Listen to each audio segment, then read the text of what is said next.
So, folks, we gotta talk about the Eric Swalwell situation, as well as the other members of Congress situations. Because if you all haven't really been paying attention to politics scandal world recently, you might have missed all four of these. But basically, Congress was on the verge of launching investigations into four different members of Congress and also into whether or not to pursue motions to expel them because what they've done is pretty bad to say the least here. So, yeah, to sum up what has happened, and I've been meaning to talk about all of these cases, but we'll knock them all out in one go. And I do want to say at the top, major content warning. Like many of these allegations are deal with sexual assault, violence, etc. So just be warned that we're going to be talking about that for basically a lot of this segment. So if that is not your thing or you don't want to hear about that, this might not be the segment for you. So anyway, moving on. Let's start with Eric Swalwell, okay? And I got to be honest, allegations came out about him, and this was his initial response. A lot has been said about me today through anonymous allegations, and I thought it was important that you see and hear from me directly. These allegations of sexual assault are flat false. They are absolutely false. They did not happen. They have never happened, and I will fight them with everything that I have.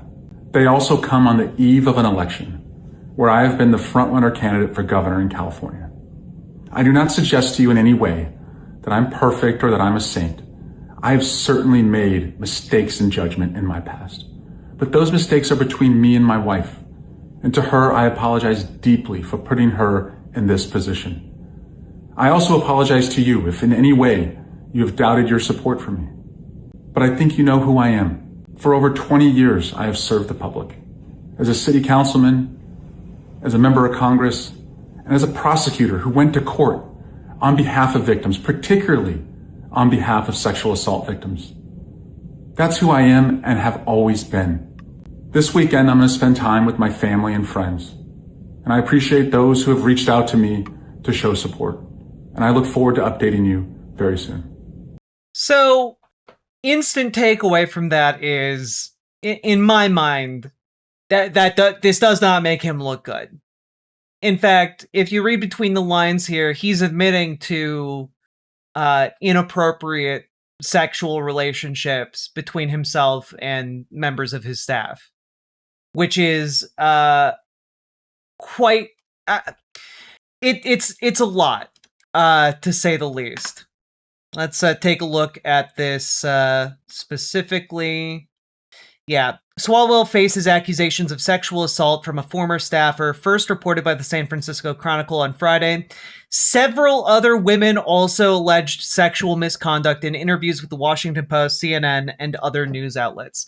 And I don't think we really need to go into the details here. I have looked at those interviews, and I can tell you, they're pretty detailed and believable. And yeah, it's pretty awful. Earlier today, he put out a statement on Twitter saying, "I am deeply sorry to my family, staff, and constituents for mistakes in judgment I've made in my past. I will fight the serious false allegation made against me. However, I must take responsibility and ownership for the mistakes I did make. I'm aware of efforts to bring an immediate expulsion vote against me and other members. Expelling anyone from Congress without due process within days of an allegation being made is wrong, but it's also wrong for my constituents to have me distracted from my duties. Therefore, I plan to resign my seat in Congress. I will work with my staff in the coming days to ensure they are able in my absence to serve the needs of the good people of the 14th Congressional District." Also worth noting that, like, a huge chunk of his campaign staff quit. And they essentially signed a letter saying, like, those of us who can leave and quit are doing so, but basically anyone who is in an economic situation that is precarious, they are not going to be able to do so. And just know that we stand in solidarity with them and understand their predicament and hold no ill will to them, essentially. So, yeah, his campaign for the governor is done. He is withdrawing from Congress. And I gotta be honest. Yeah, like basically every organization that endorsed him rescinded their endorsements, and it's really gross. It's just really awful, and it's just bad. And on top of that, you also have the case of Representative Tony Gonzalez. Again, I'm not going to go into a lot of the details on this particular one either, because it's also quite heinous. But effectively, Tony Gonzalez is alleged to have had a inappropriate relationship with his staffers, and he sexually harassed one of them with demands for nudes, which resulted in, after a period of time, her setting herself on fire to death. And he did acknowledge having an affair with her. He was going to stay in Congress for the full duration of his term, and he was going to continue to run for his re-election until like his fellow Republicans were just like, nah, dude, you have to drop out. You have to drop out of your re-election race. Like this is, you can't do this. So he dropped his re-election bid last month, and now today has apparently also resigned from Congress, saying there is a season for everything and God has a plan for us all. When Congress returns tomorrow, I will file my retirement from office. It has been my privilege to serve the great people of Texas. And yeah, absolutely heartbreaking what is happening there. Now we get to two of the lower profile cases that I believe Congress is still exploring expulsion proceedings against, but these are a bit less clear cut. There is a feeling among some people who pay attention to kind of these scandals and like the proceedings around them, that by Swalwell and Gonzalez dropping out, that perhaps these expulsions aren't going to go forward.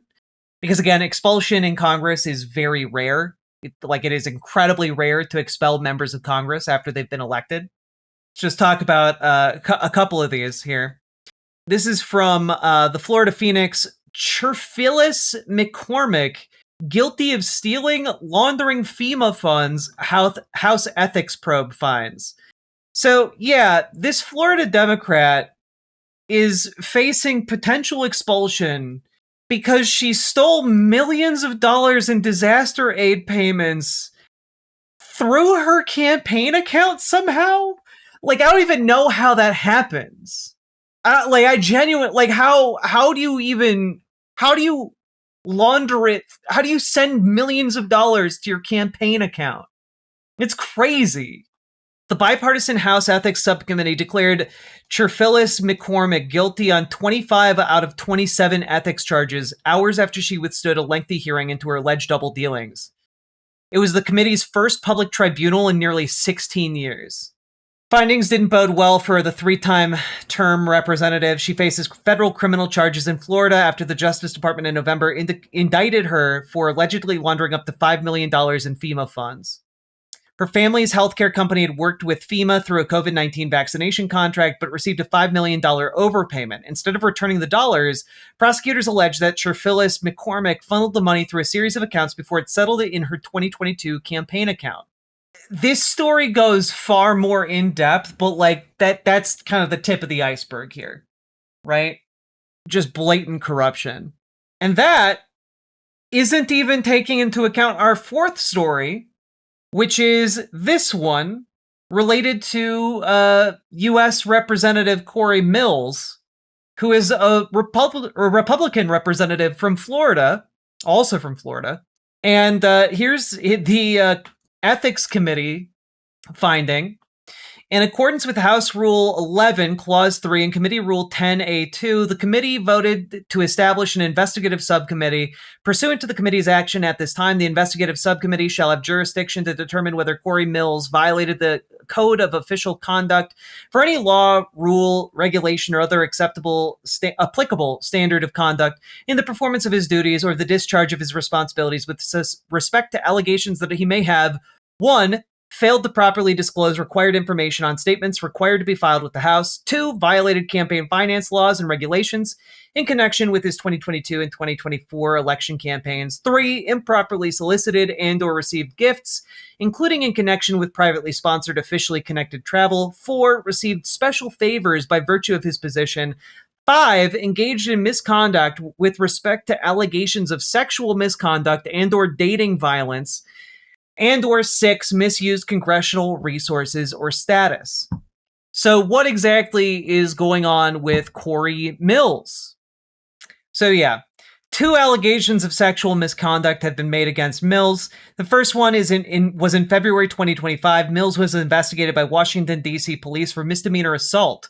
The woman, believed to be a girlfriend, Mills is married, accused Mills of attacking her in his home.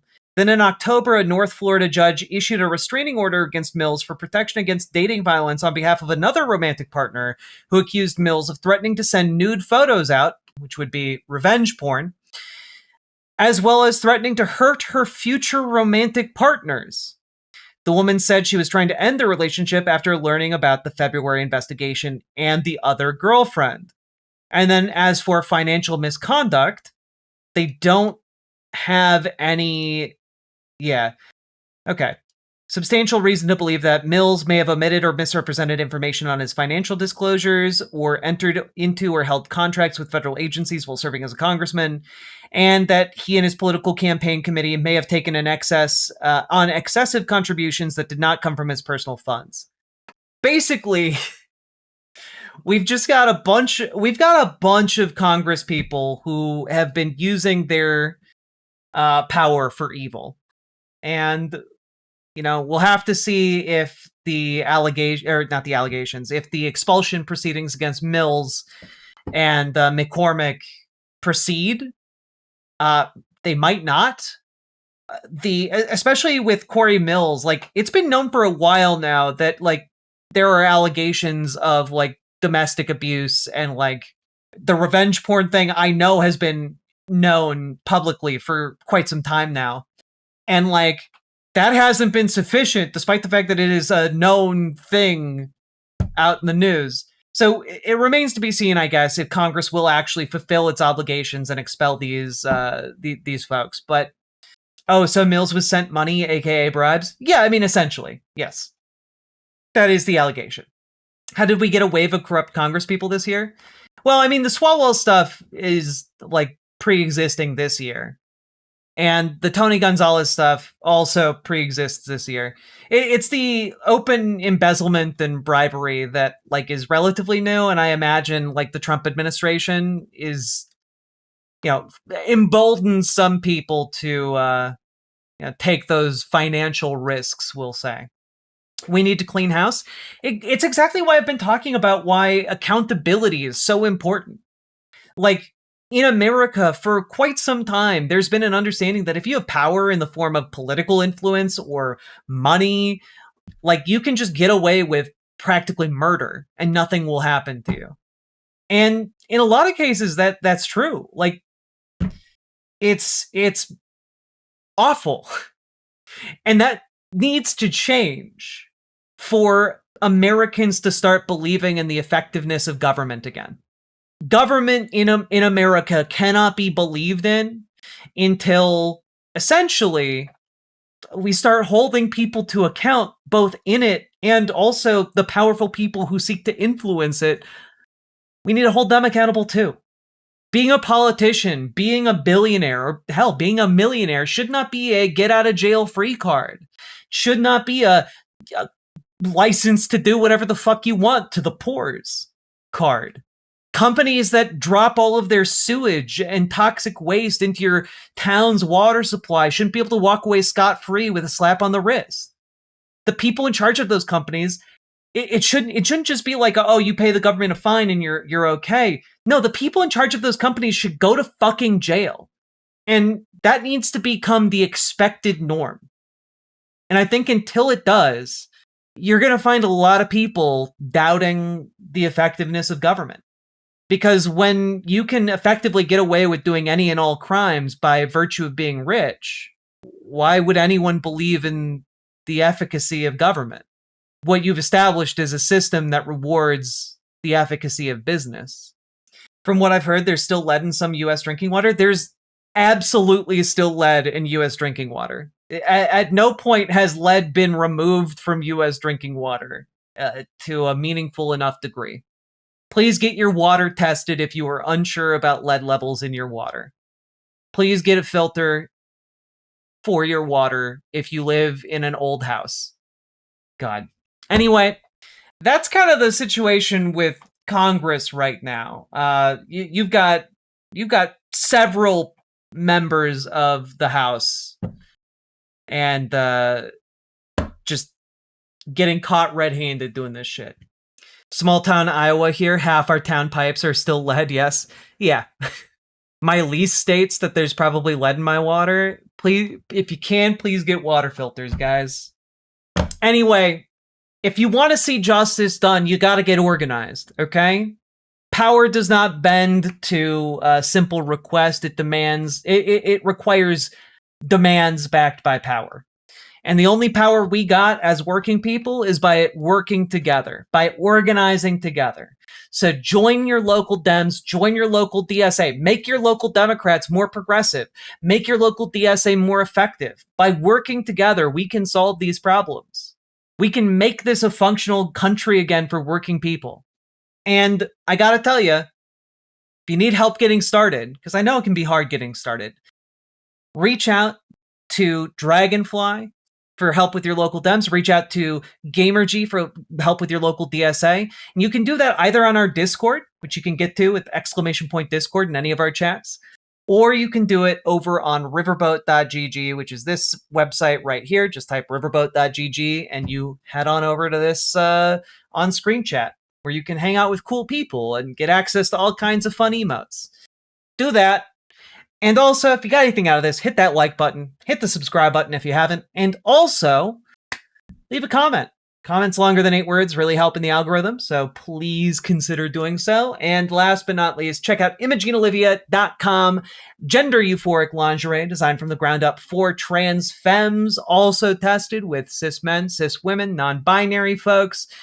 It is comfortable, sexy, beautiful lingerie that is non-tucking. You do not have to tuck when you wear it. It's incredible.